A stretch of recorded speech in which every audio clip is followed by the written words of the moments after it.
Baik, terima kasih. Selamat pagi. Assalamualaikum warahmatullahi wabarakatuh. Selamat datang di acara penyuluhan anti korupsi di lingkungan Arsip Nasional. Mungkin saya akan menyapa terlebih dahulu dengan pantun, beli sepat di Cikini, jangan lupa lewat Tanah Abang. Dalam kesempatan ini, kepada peserta saya ucapkan selamat datang. Saya akan memulai kegiatan penyuluhan ini mungkin dengan pemaparan yang akan saya sampaikan. Saya akan menampilkan materi saya.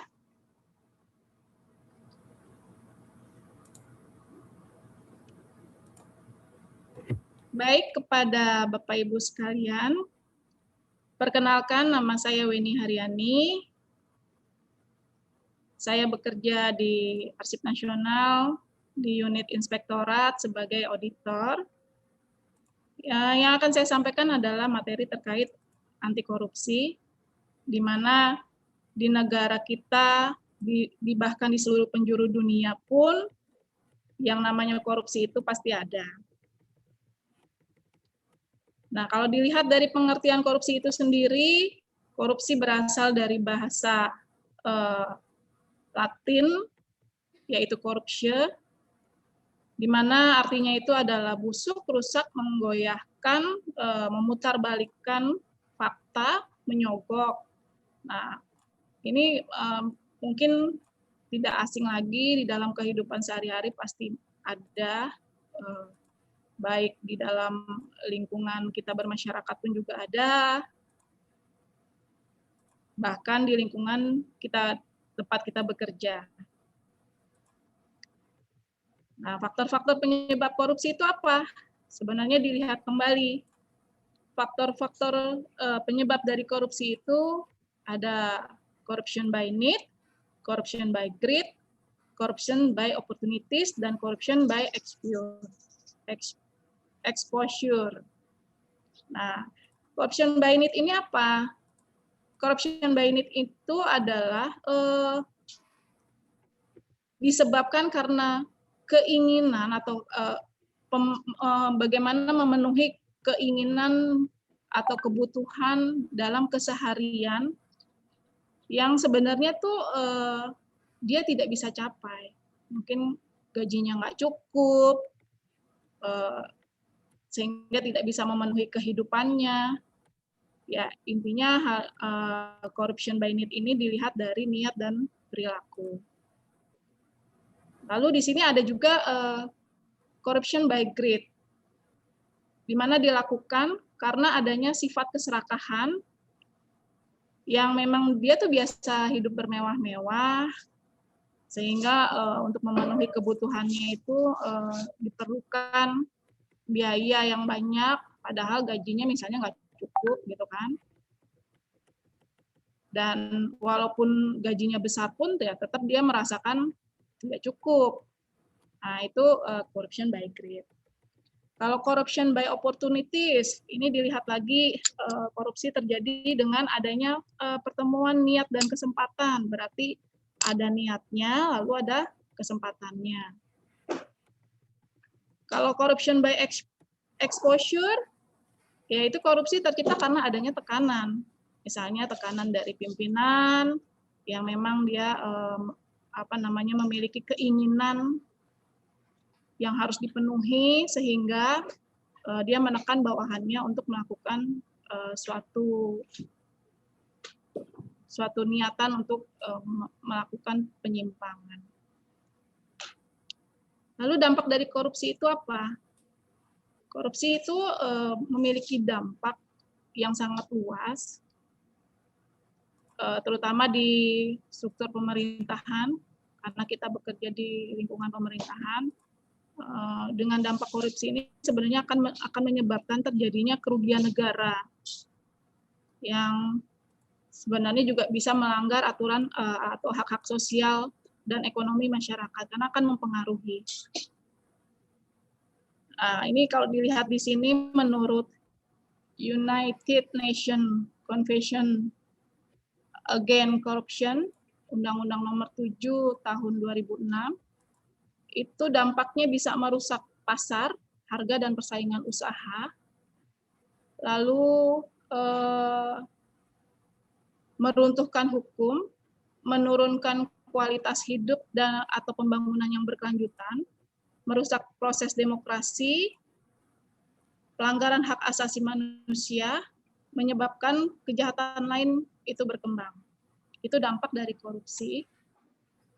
Nah, kalau dampak korupsi di berbagai sektor apa saja, itu bisa dilihat nanti dampaknya kepada ekonomi, sosial dan kemiskinan, birokrasi pemerintahan, politik dan demokrasi, kerusakan lingkungan, pertahanan dan keamanan.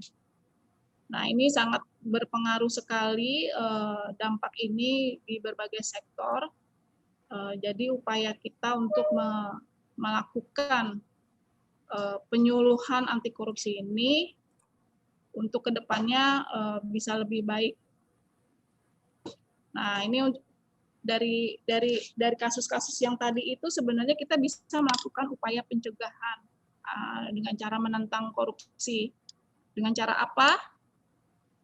Mungkin bisa dilihat di sini banyak strategi yang bisa dilakukan, misalnya dengan melakukan pembangunan zona integritas di lingkungan tempat kita bekerja. Salah satunya di sini kan bisa dilihat kita bisa melaporkan LHKPN ya, itu untuk pejabat negara itu wajib melaporkan LHKPN, lalu melaporkan gratifikasi secara online itu melalui aplikasi Goal. Itu untuk upaya pencegahan salah satu contohnya. Selain itu juga ada upaya lain untuk mencegah dan menentang korupsi, itu melalui implementasi pendidikan anti korupsi.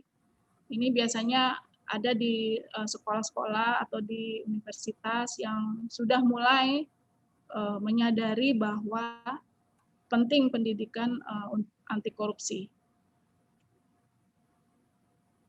Lalu selain itu juga ada cara melalui melakukan kajian-kajian terkait anti korupsi. Jadi isu-isu yang bertentangan atau adanya penyimpangan itu bisa dilakukan kajian bersama pusat-pusat kajian yang ada di sekolah atau di universitas, atau mungkin ada lembaga-lembaga yang bisa memfasilitasi dalam pengkajian anti korupsi ini. Nah, yang terakhir ini ada upaya pencegahannya dengan melakukan penyuluhan anti korupsi. Jadi sebenarnya penyuluh anti korupsi ini bisa dilakukan oleh siapapun, oleh seluruh lapisan yang ada di lingkungan kita. Mulai dari sasarannya tuh bisa mulai dari anak-anak usia dini, pelajar, sampai mahasiswa, bahkan sampai lingkungan di mana tempat kita bekerja. Nah, dari permasalahan yang tadi saya sampaikan ada korupsi itu apa, faktor terjadinya korupsi itu apa, serta dampak korupsi itu apa. Sebenarnya kita bisa melihat bahwa indikator keberhasilan dari pemberantasan korupsi itu bisa dilihat dari IPK, SPI, dan IPAK. Nah, IPK ini apa sih sebenarnya? IPK ini adalah indikator keberhasilan pemberantasan korupsi yang diukur atau dikeluarkan oleh Transparansi Internasional, di mana IPK ini dipublikasikan secara periodik, dan ini disurvei di berbagai negara mana yang memang masih ada tingkat korupsinya tinggi, dan negara-negara yang lebih baik, bahkan kalau tidak ada korupsi tidak mungkin ya, maksudnya pasti ada, tapi dia lebih tidak tidak terlalu parah. Nah, sumber data yang digunakan untuk menyusun IPK ini apa?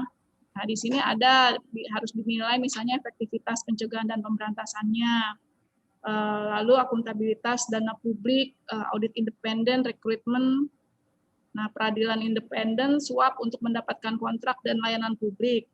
Lalu adanya pengaruh korupsi terhadap kegiatan di sektor bisnis, misalnya izin usaha, kebijakan publik, atau perencanaan publik. Lalu ada eksistensi suap menyuap. Nah, itu menjadikan indikator untuk penilaian dalam pemberantasan korupsi.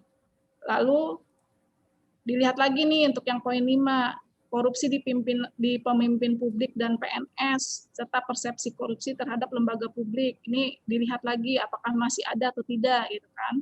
Kalau memang masih banyak berarti kemungkinan untuk IPK-nya ini tidak memperoleh nilai yang sangat baik.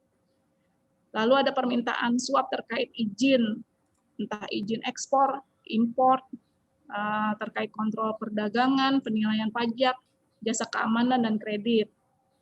Lalu selanjutnya ada prevensi suap menyuap. Lalu ada penyalahgunaan wewenang publik di lembaga publik. Nah, sebenarnya dari 8 unsur yang dinilai ini, mana yang lebih agak susah dicapai. Nah, ini pasti dilihat di sini yang warna merah ini yang saya memberikan paparan bahwa ini masih ada di lingkungan kita, penyalahgunaan wewenang publik di lembaga publik, karena kita bekerja di instansi pemerintah yang merupakan lembaga publik. Jadi untuk penyalahgunaan wewenang ini masih relatif banyak terjadi. Nah, kalau dilihat di sini ada beberapa hasil dari IPK di berbagai negara. Kalau dilihat di sini ada IPK apabila IPK itu tinggi, itu menunjukkan bahwa negara tersebut memiliki resiko korupsi yang rendah. Sedangkan kalau skor IPK-nya rendah, itu menunjukkan bahwa negara tersebut memiliki risiko kejadian korupsi yang sangat tinggi. Nah, dari Indonesia ini kalau dilihat, dia memiliki nilai IPK-nya itu 37. Jadi kalau dilihat diurut, itu ada di urutan ke-102 dari 180 negara. Nah, ini catatan IPK yang ada di Indonesia. Jadi Indonesia memiliki peringkat 102 dari 180 negara, sedangkan bila dilihat di kawasan Asia Tenggara, IPK Indonesia ini masih di bawah Singapura, Brunei, Malaysia, dan Timor Leste. Jadi kalau dilihat di sini, Indonesia lebih korup dibanding negara Singapura, Brunei, Malaysia, dan Timor Leste. Nah, jadi kita selaku penyuluh anti korupsi atau mungkin nanti untuk para peserta bisa melakukan upaya yang terbaik untuk pencegahan korupsi itu sendiri melalui nilai-nilai korupsi, nilai-nilai anti korupsi. Nah, selain itu ada indeks perilaku anti korupsi, di mana yang dinilai adalah kebiasaan atau persepsi terhadap kebiasaan di masyarakat. Lalu bagaimana masyarakat bisa mengakses pelayanan publik. Nah, apakah ada perilaku penyuapan, pemerasan, atau nepotisme, atau pengalaman-pengalaman lainnya. Itu yang sebenarnya dinilai dari indeks perilaku anti korupsi. Karena yang dinilai itu perilakunya. Karena ini yang dinilai perilakunya. Nah, IPAK ini menggunakan skala 0 sampai 5. Jadi semakin indeksnya mendekati nilai 5, itu menunjukkan bahwa masyarakat berperilaku semakin anti korupsi, berarti lebih baik. Sebaliknya, bila nilai IPAK-nya itu semakin mendekati angka 0 itu menunjukkan bahwa masyarakat berperilaku semakin permisif terhadap korupsi. Nah, IPAK Indonesia di tahun 2020 itu mencapai angka 3,84, lebih tinggi dibanding tahun 2019 yang indeksnya itu sebesar 3,70. Selanjutnya adalah penilaian itu bisa dilihat dari survei penilaian integritas. Nah, SPI ini merupakan upaya untuk memetakan kondisi integritas pada suatu organisasi. Nah, tujuan survei penilaian integritas ini untuk apa sebenarnya?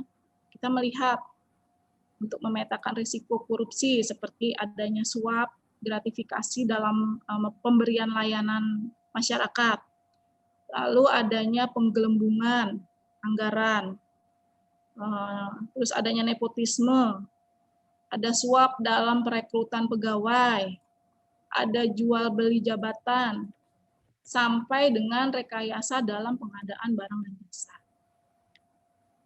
Yang kedua itu nanti untuk dapat melihat efektivitas sosialisasi mengenai korupsi, whistleblower system, serta upaya anti korupsi lainnya. Nah, yang ketiga ini tujuan SPI adalah menilai pengelolaan anggaran, kasus suap di lembaga, perlakuan terhadap pelapor tindak pidana korupsi, dan pengelolaan sumber daya manusia di lembaga. Nah, yang terakhir adalah menyajikan gambaran umum permasalahan integritas yang dialami di lingkungan kementerian, lembaga, atau pemerintah daerah. Nah, aspek-aspek yang dinilai dalam SPI itu apa aja? Ada 4 aspek. Ada aspek budaya organisasi, ada aspek sistem anti korupsi, ada aspek pengelolaan sumber daya manusia, serta aspek pengelolaan anggaran. Nah, dari survei integritas ini bisa dilihat di sini dengan 4 aspek yang tadi dinilai. Dilihat dari tahun 2017 sampai dengan 2020, survei ini sudah dilakukan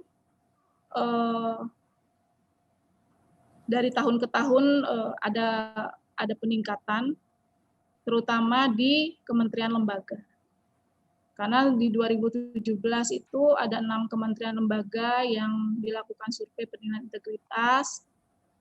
Di 2018 juga masih 6 kementerian lembaga, karena kita di instansi pusat ya, di kementerian lembaga. Jadi yang saya lihat di sini adalah, atau yang saya sampaikan di sini adalah kementerian lembaga. 2019 ada 27 kementerian lembaga, dan di 2020 ada 84 kementerian lembaga.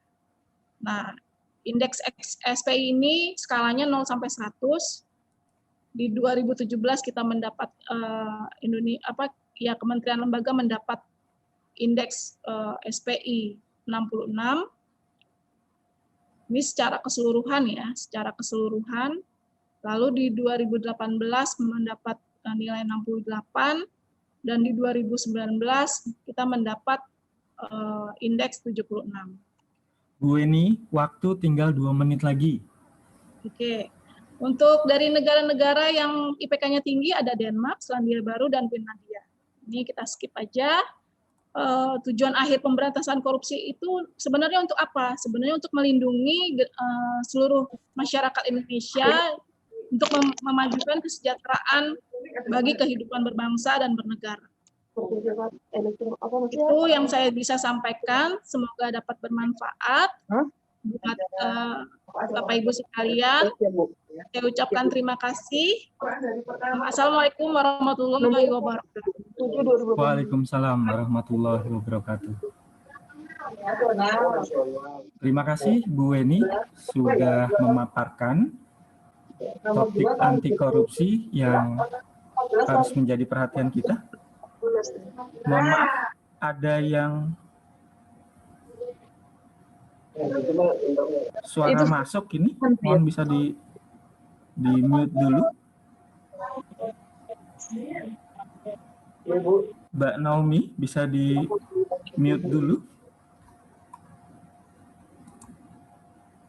Baik, terima kasih Bu Weni sudah memaparkan tema anti korupsi yang harus menjadi perhatian kita bersama.